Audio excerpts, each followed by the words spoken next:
Guys, I just want to take a second to show you the proper way to use the Clean Blast Seal KBS system. We're going to start with a piece of metal here just for a demo. Piece of metal here.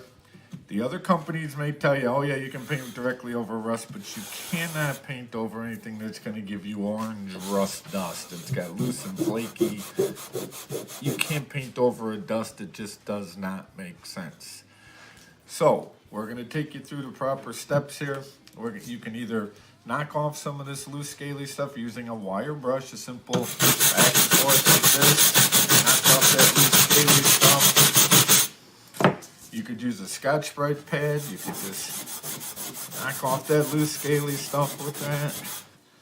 You could use a sandpaper. Knock off that loose scaly stuff with this happens to be a 150 sandpaper. Knock off that loose scaly stuff with that.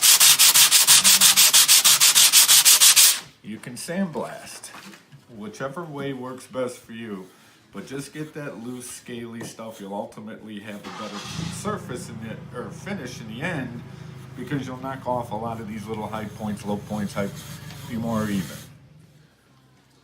Okay, that's really all you need to do. You can spend more time if you want to spend more time. Knocking it even more, but I mean, I feel it feels fairly even along here to paint more than make up for some of the imperfections in there, but you cannot paint over that.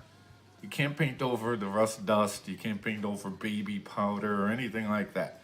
So we're going to take you on to the first step after that, KBS Clean.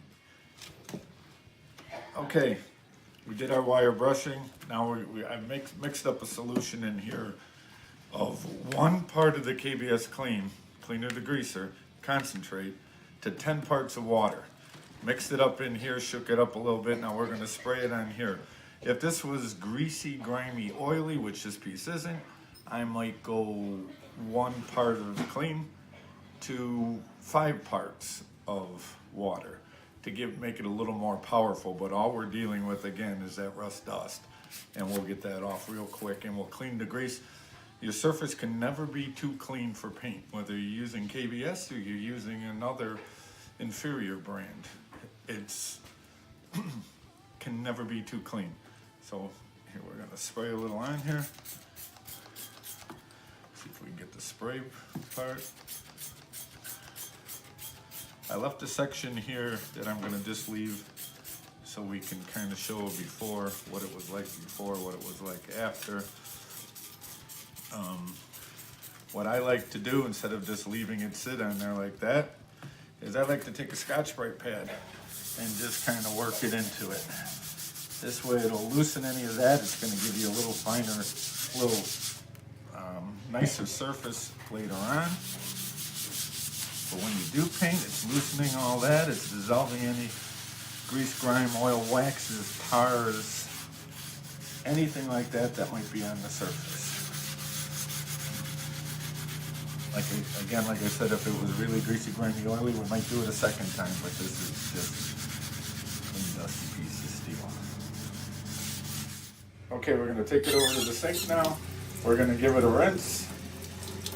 You could do this outside, naturally, if you're working on a car frame, anything like that, a bigger thing, just take a hose and do it. But with this little piece, we're just going to give it a little rinse. Back a little bit.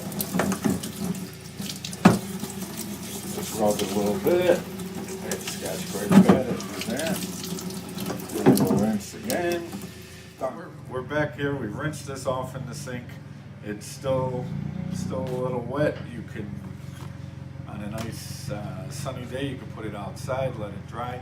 It's not as critical that it be bone dry between the clean and the blast, but it does have to be bone dry after blast before you can use the rust paint.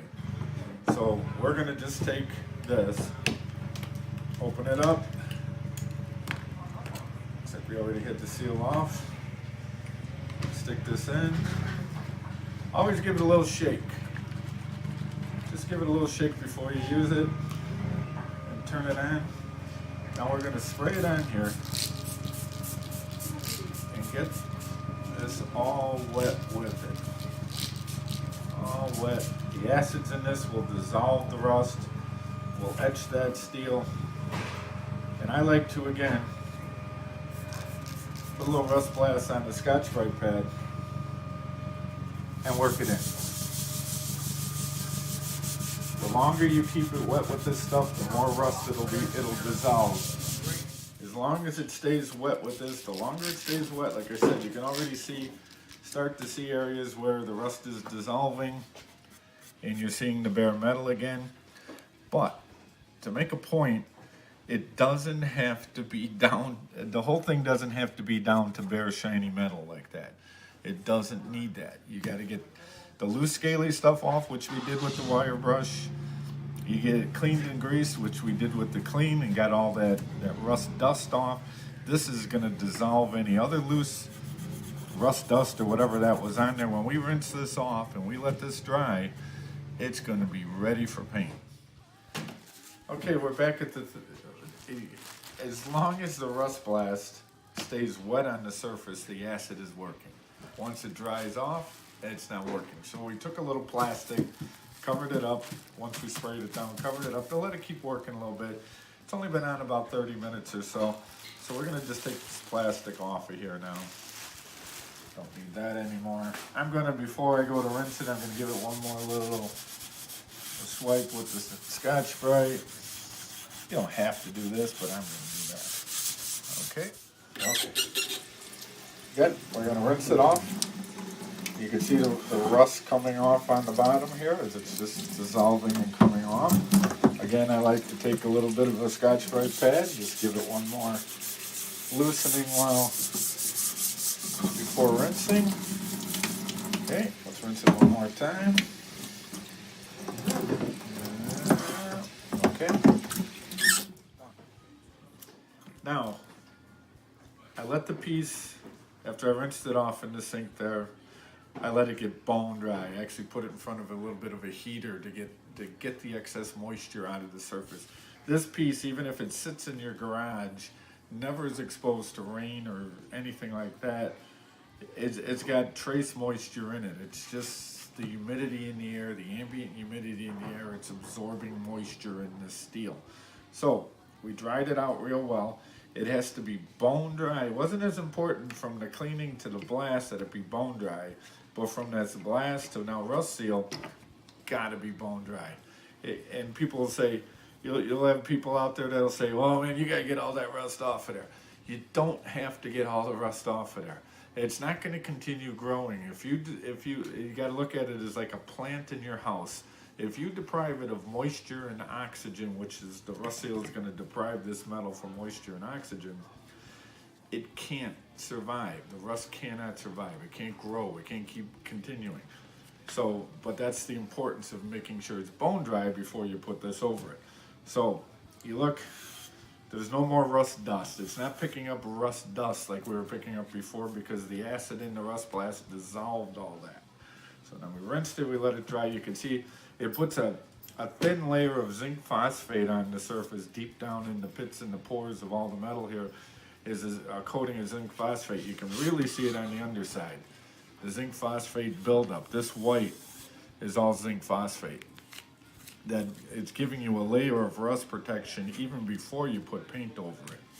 The reason it's so built up on the underside is because we didn't really do a rinsing on the underside like we did on this side, or a Scotch-Briting of the underside like we did on this side. But that's what we're going to do now. So now we're going to take the RustSeal and we're going to paint on a coat. I want to show you a couple different techniques here.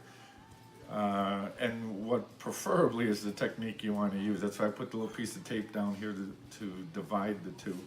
So we're going to open up the pint can of RustSeal. We didn't shake it. Really shouldn't be shaken before you open. Okay, so now let's just give it a little stir here. Lifting when you stir. Because if you just go round and round and round and round, all you're doing is you're not getting the stuff on the bottom up or on the top down. You're just making it all go in a circle. So we're going to lift a little. We're going to lift. We're going to stir. Lift. We're going to stir.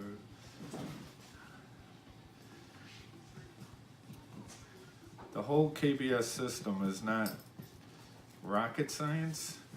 what's in these is rocket science. There's some good technological advances going on with the resin and the RustSeal.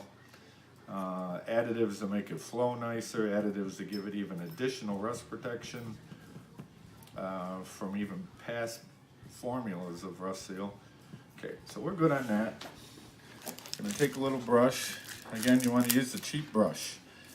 Nothing expensive, you're never going to be able to clean it, so you may as well just use something cheap, and it's not going to make a difference whether you use a $10 brush or you use a 50-cent brush.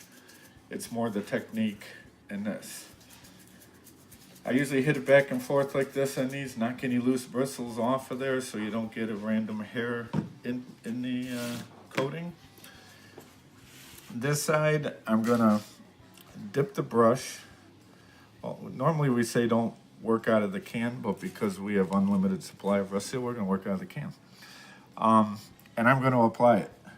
And what it is with this type of coating, it's more dip it and just spread it out.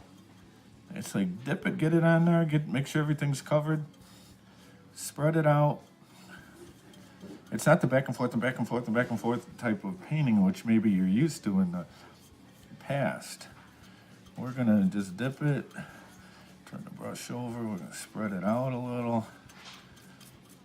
You could already see it starting to lay out. I don't know if you could see it in the light there. But we're just making sure everything is coated, decent supply of, or amount of paint on there.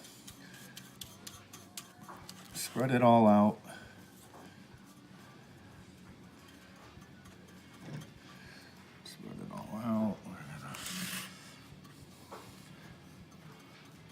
And the other half, I'm going to do the back and forth and back and forth and back and forth motion.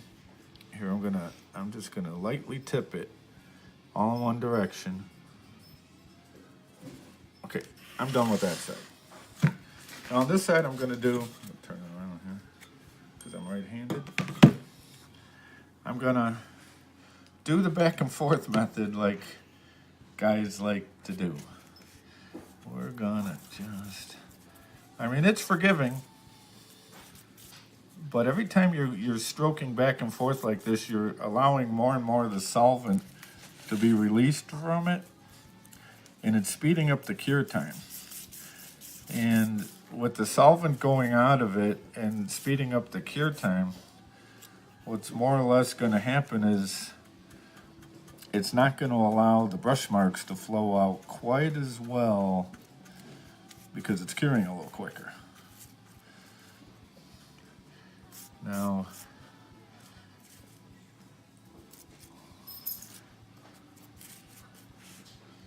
it's even more important on days when it's real hot, real humid. I'm kind of skipping this corner here because that's part that I never did in the videos. I didn't do any prepping and stuff on there.